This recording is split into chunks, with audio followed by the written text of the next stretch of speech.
1. Hi, Allison here again, talking about Sashiko stitching. And it's quite important to know, how do you transfer a design onto dark fabric? Because Sashiko is usually stitched onto an indigo fabric, like in my pattern here called Newport Bridge, it's difficult to trace it. So what I do to transfer the design is I will take my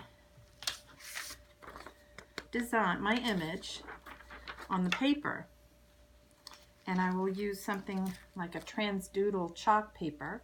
You can also use Saral. And what this is this is a paper that is paper on one side and the other side is chalk. So if I were to mark on it, it transfers a line onto the dark fabric. So I set my fabric on the bottom. I take my chalk paper, and you can feel the softness of the chalk. Down, chalk touching the fabric. I put my design over the chalk paper, and I use, in this case, I'm just using a wooden bamboo stylus kind of a thing, something with a sharp point, but not so sharp that it will cut the paper. Then I'm going to trace the design. And at this point, I don't worry about tracing the exact dashed stitches, because I figure that out as I am doing the stitching. Just going to trace the lighthouse.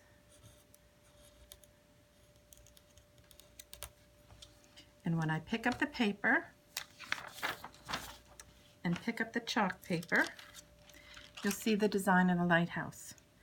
This is not an iron-off chalk. This is a regular chalk. So if I were to brush it, it would go away. That is why I take something like a Soline pencil, and I just gently go over those lines so that when I brush it, the line stays. You can see the difference between this side where I marked the line and this side where I did not mark it. Actually staying better than I thought, but it does definitely help because it can take a long time to stitch Sashiko. It definitely helps to go over with a pencil. If you're using a light colored fabric, the nice thing is that you can trace through. So I can put my drawing underneath, put my design on top. I like these fine wash away pens, and I can just trace right over that. It doesn't have to be super dark. It only needs to be dark enough so that I can see where to stitch. If you make marks really dark, you have more work to take them out. So you can see that I would be able to faintly see that line as I'm stitching. So that's what you can do with light fabrics. Now there's a way to easily transfer geometric patterns if you want them to go quite quickly. Always losing things in my studio. Here's a piece of the dark fabric, and I have a full line stencil. This is like a silkscreen material, you can hear, and it has lines that go through, and the powder pounce passes right through those lines. So if you want to prime your pounce, you can tap it on the table, and then you just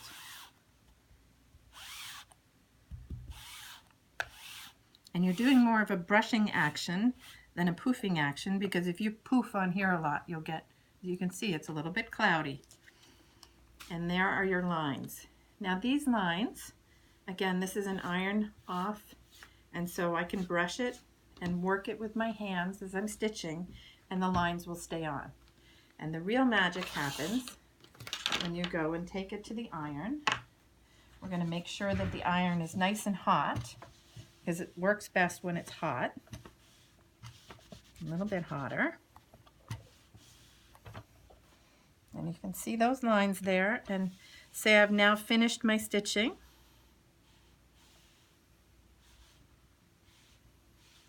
And I go over it with the hot iron, and those stitches will all go away. I mean, the lines will all go away. Sure hope my stitches don't go away. So those are the three methods that I use for transferring Sashiko designs onto fabric.